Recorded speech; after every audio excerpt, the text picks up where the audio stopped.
আরে তুমি বোঝার চেষ্টা করো, আমি প্রেগনেন্ট। দেখো, আমি কিচ্ছু জানি না, কিচ্ছু বুঝতে চাই না। তুমি আমাকে বিয়ে করবা। এই, তোমার কি মাথা ঠিক আছে নাকি? হ্যাঁ, তুমি বললেই হলো যে তুমি প্রেগনেন্ট আর আমি তোমাকে বিয়ে করব? কখনোই না। দেখো শ্রাবণ, প্লিজ এমন করো না, একটু বোঝার চেষ্টা করো। আমার হাজবেন্ড প্রবাসে থাকে আর আমি এখন প্রেগনেন্ট, আমার পেটে তোমার বাচ্চা। তো তো আমি কি করব? তোমাকে তো আমি আগেই বলেছিলাম আমি কোনো রিস্ক নিতে চাই না, তুমি মেডিসিন নাও, কিন্তু তুমি মেডিসিন নাওনি। এখন নিজের দোষে প্রেগনেন্ট হয়ে আমাকে বলছো? তুমি বারবার আমার দোষ কেন দিচ্ছ বলো তো? আমি কি জানতাম নাকি, হ্যাঁ, যে আমি এইভাবে প্রেগনেন্ট হয়ে যাব? এটা তো একটা অ্যাক্সিডেন্টলি হয়ে গেছে। দেখো শ্রাবণ, এত কথা না বইলা কেউ জানার আগে তুমি একটা ব্যবস্থা করো প্লিজ। শোনো, আমার কাছে কোনো ব্যবস্থা নেই, আমি তোমাকে বিয়ে টিয়ে করতে পারবো না। এখন তুমি এক কাজ করো, তুমি করে ফেলো। আরে শ্রাবণ, কি বলছো কি তুমি? করবো মানে? তাছাড়া আমি যদি ডক্টরের কাছে যাই করার জন্য, যদি কোনো মানুষ কোনোভাবে জানতে পারে, আমি তাদেরকে কি জবাব দিব? আমার হাজবেন্ড থাকে প্রবাসে। ঠিক আছে, তুমি যদি করতে নাই পারো তাহলে এক কাজ করো, এই বাচ্চাটা তোমার হাজবেন্ডের নাম করে চালিয়ে দাও। এই, তোমার কি মাথা ঠিক আছে? আমার হাজবেন্ড থাকে প্রবাসে আর আমি এই বাচ্চাটাকে কিভাবে আমার হাজবেন্ডের নাম করে চালিয়ে দিব? এটা কি সমাজ বা কোনো মানুষ মানবে? দেখো শ্রাবণ, আমি তোমাকে ভালোই ভালোই সাপ সাপ করে বলে দিচ্ছি, আমি এরকম কাজ করতে পারবো না। এই বাচ্চা তোমার, স্বীকৃতি তোমাকেই দিতে হবে। এই, তোমার কি মাথা নষ্ট হয়ে গেছে নাকি? তুমি কি পাগল হয়ে গেছো? তুমি কি করে ভাবলে বলো তো এই বাচ্চার স্বীকৃতি আমি দেব? আরে এই বাচ্চা তো আমি কোনো বাচ্চার স্বীকৃতি দিতে পারবো না, কখনোই না। ও, এখন এই বাচ্চা তোমার কাছে হয়ে গেছে? হ্যাঁ, কেন দিনের পর দিন যখন তুমি আমার সাথে সময় কাটাইছো, হ্যাঁ, তখন মনে ছিল না? এই শোন, সময় না আমি একা কাটাই নাই, সময় তুইও কাটাইছস। তোর হাজবেন্ড থাকে প্রবাসে, সেই সুযোগে তুই আমার সাথে সময় কাটাস নেই, মজা তুইও নিছস আমিও নিছিস, শেষ ব্যাপার। এখানে আমার বাচ্চা টাচ্চা কোত্থেকে আসে রে? এই বাচ্চার দায়িত্ব না আমি নিতে পারবো না। এই সমাজে আমার একটা মান সম্মান আছে, ওকে? এই, কি বললা তুমি? এই সমাজে শুধু তোমার মান সম্মান কি একাই আছে? আমার মান সম্মান নেই? মান সম্মান? এই, তোর যদি মান সম্মানের ভয় থাকতো না তাহলে তুই তোর স্বামী রেখে আমার সাথে দিনের পর দিন ফুর্তি করতে পারতিস না। ও, এখন আমার দোষ? আমাকে প্রেগনেন্ট করে এখন সব দোষ আমার? এই, তুই না আমাকে বলছস যে তুই আমাকে বিয়ে করবি, এখন আমাকে তোর বিয়ে করতে হবে। কি বললি? তোকে বিয়ে করতে হবে? এই, তুই কি করে ভাবলি যে তোকে আমি বিয়ে করব? আমি শ্রাবণ চৌধুরী, আমার কোম্পানিতে তোর মতো ডজন ডজন মেয়ে আছে, আমি না তোকে বিয়ে করতে পারবো না। আর তোর মতো মেয়েকে বিয়ে করে কি আমি আমার মান সম্মান নষ্ট করবো নাকি? কখনোই না। আমার একটা মান সম্মান আছে, আমার একটা রেপুটেশন আছে, যেটা তোর নেই। দেখো শ্রাবণ, তোমাকে আমি ভালোই ভালোই বলছি, আমাকে যদি বিয়ে না করো, আমার বাচ্চাকে যদি স্বীকৃতি না দাও, তোমার যে মান সম্মানের অহংকার করো না তুমি, তোমার মান সম্মান আমি ধুলোর সাথে মিশিয়ে ফেলবো। এই, তুমি কি আমাকে থ্রেট করছো? এই শোনো, তোমার টাকা লাগবে আমি টাকা দেব, তারপরে এই বাচ্চা, আর যদি তা না করতে পারো, এই বাচ্চার জন্য যদি তোমার খুব মায়া লাগে তাহলে এক কাজ করো, তোমার স্বামীর বলে চালিয়ে দাও না, আমাকে কেন ডিস্টার্ব করছো? ফোন রাখো। শ্রাবণ, এমন করো না। হ্যালো হ্যালো, ফোন কেটে দিল। এখন আমি কি করব? আমার পেটে অন্যজনের বাচ্চা, এই কথা যদি এলাকার মানুষজন জানে, সমাজ কি আমাকে মেনে নিবে? আমি এই সমাজের কাছে আমার মুখটা কিভাবে দেখাবো?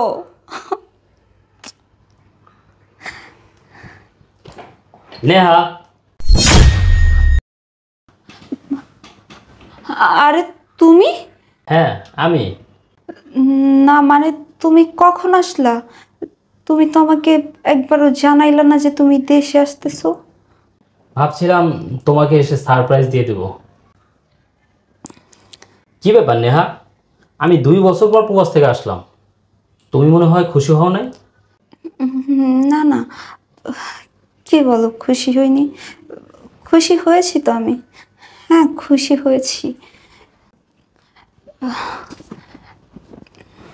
তুমি সত্যিই খুব খুশি হয়েছো?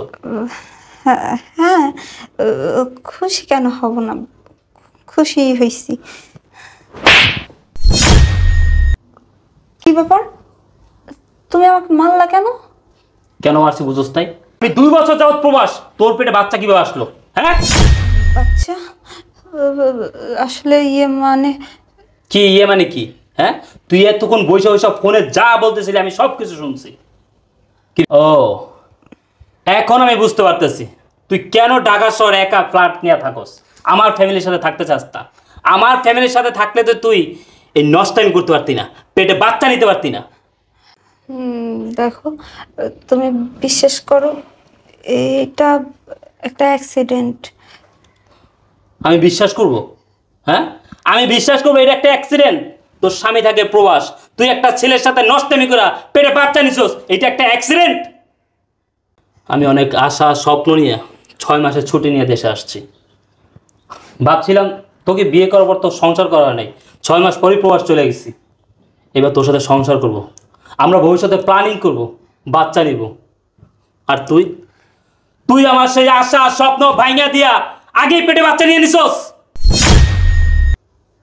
রুবেল, দেখো, তুমি আমাকে বিশ্বাস করো, আমি না ইচ্ছে করে করি নাই, আমারে বিশ্বাস করো। বিশ্বাস করব? আমি তোকে বিশ্বাস করব? এই তোকে বিশ্বাস করে আমি কি পাইছি? কি পাইছি আমারে বল। হ্যাঁ, তুই যখন যা বলছিস আমি তাই করছি, যখন যা চাইছিস তাই দিচ্ছি। তুই আমার বাবা মার সাথে থাকবি না, আলাদা ফ্ল্যাট নিয়ে থাকবি, তাই করছি। আর তুই তুই আমার বিশ্বাসের এই মর্যাদা দিলি? রুবেল, দেখো, আমার মাফ করে দাও। আমি যা করছি ভুল করছি, অন্যায় করছি, প্লিজ তুমি আমার মাফ করে দাও। কি বললি? আমি তোর মাফ করে দেবো? আমি তোর মাফ করে দেবো? হ্যাঁ, মাফ করে দিতাম, আমি মাফ করে দিতাম তুই যদি কোনো ভুল করতে, অন্যায় করতি। কিন্তু তুই ভুল করছ নাই, তুই কোনো অন্যায় করছ নাই। তুই আমার সাথে বিশ্বাসঘাতকতা করছস, বেইমানি করছস, নিমখামি করছস। তুই আমার রাইখা একটা পরপুরুষ নিয়ে নষ্টামি করছস। আমি প্রবাস যাইতে পারি নাই, এর মধ্যেই তুই আমার ভালোবাসা ভুলে গেছস। তুই কিভাবে পারলি বল? বল তুই কিভাবে পারলি? যেই বিছানায় তুই আর আমি শুইতাম, সেই বিছানায় তুই আরেকজনকে নিয়ে শুইতে? রুবেল, প্লিজ আমার মাফ করে দাও, আমি ভুল করে ফেলছি, প্লিজ মাফ করে দাও। রুবেল, বিশ্বাস করো, আমি যেটা করছি এটা ভুল করছি, অন্যায় করছি। ওই বেঈমান বিশ্বাসঘাতক প্রতারকের ফাঁদে পড়ে আমি এটা করছি। দেখো, এখন ও আমাকে বিয়ে করবে না, আমার সাথে শুধুমাত্র সময় কাটাইছে। আমি প্রেগনেন্ট, এখন তুমি আমার এই অবস্থায় দেখো, আর সাজা দিও না। আমি যে পাপ করছি, যে অন্যায় করছি, সেটা শাস্তি আমি পেয়ে গেছি। আমার মাফ করে দাও প্লিজ রুবেল, আমার মাফ করে দাও। না, তুই যে পাপ করছস, যে অন্যায় করছস, এটার শাস্তি তুই পাস নাই। যেহেতু পাপ করছস, এর খেসারত তোরে দিতে হইব। আমার ভাগ্য ভালো, আমি আইসাই সাথে সাথে তোর সব গোপন কথা শুনে ফেলছি। নয়তো তুই তোর এই পেটের বাচ্চা আমার বলে চালাই দিতি। আল্লাহ যা করে ভালোই করছে। তুই এখন এই মুহূর্তে আমার বাসাতে বের হয়ে যাও। দেখো রুবেল, এমন করো না। তুমি বলো আমি কই যাবো, কার কাছে যাবো? আমার তো যাওয়ার কোনো জায়গা নেই, প্লিজ আমার মাফ করে দাও। জাহান্নামে যাবি, তুই জাহান্নামে যাবি। যার সাথে নষ্টামি করছস, পরকিয়া করছস, তার কাছে যা। যা, আমার সাথে তোর আর কোনো সম্পর্ক নাই।